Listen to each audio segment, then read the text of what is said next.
Thank you. On to the third question this evening, and Todd will start us off in answering this.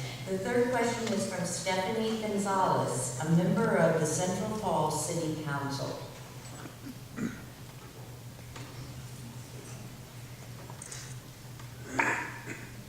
Dear gubernatorial candidates, as a newly elected councilwoman, I advocated strongly for the passage of the Gender Equity in the Workplace Act, an ordinance that prevents pregnant women from being pushed out of the workplace when asking for reasonable accommodations. As a governor, what kinds of policies will you fight for and move forward to ensure gender equality in Rhode Island? Yes, okay. As a newly elected city council member, I advocated for the passage of a gender equity in the workplace ordinance that prevents pregnant workers from being pushed out of their jobs when they need a modest accommodation in order to keep earning a paycheck and stay healthy. As governor, what other policies would you put into place to move our state towards gender equality? Todd? I talk about putting people first, policy to put people first. As I mentioned in my opening statement, this question refers to, protections in the workplace are vital. When we feel like,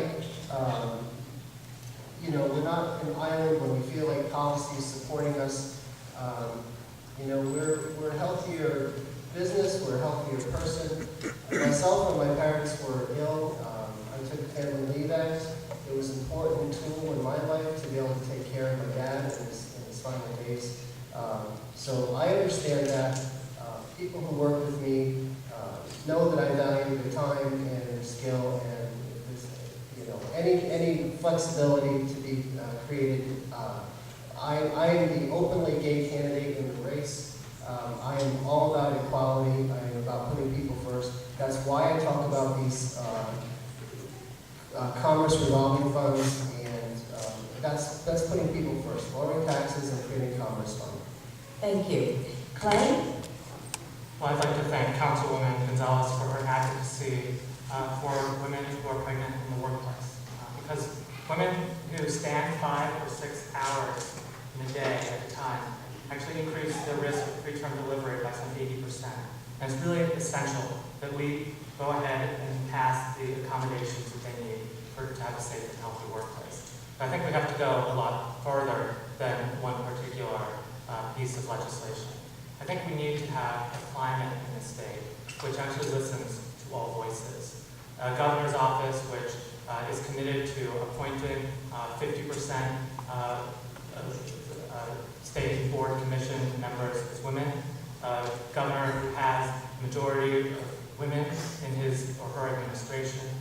And an approach to government which is about listening and bringing people in. Because frankly, in this state, too often the voices that are heard are state lobbyists, are PACs. I think we need to we need to stand up for people who often don't have a voice. And that's why I'm running for governor, and thank you very much. Thank you.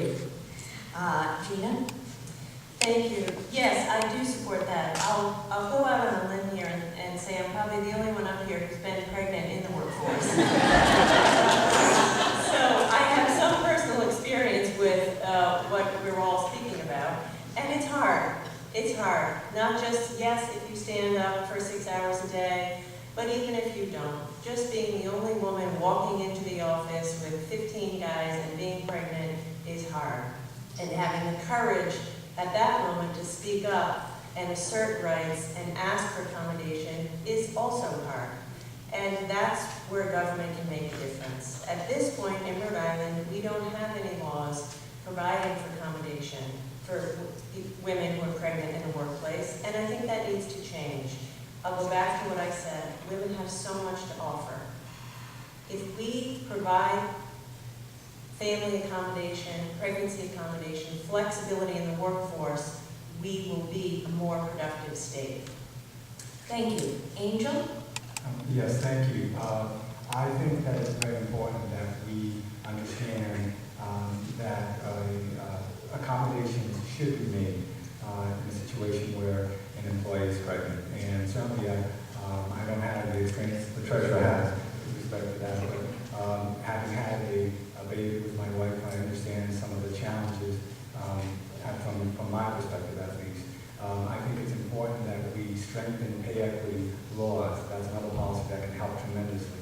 think we have to strengthen early childhood education because I think that will be a great investment in the long term for us as well. There are a lot of issues that we must look at, and we must always look at it through the prism of what's best for working families in our state. And that's exactly what I'll do as governor of the state of Rhode Island, is think about what is best for the working families in our state. Thank you. Ken?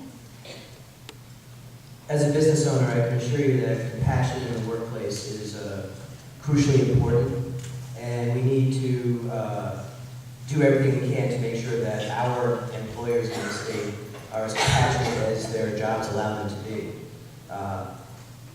In my administration, I will have, I'm going to strive for a 50% mix of men and women in my administration.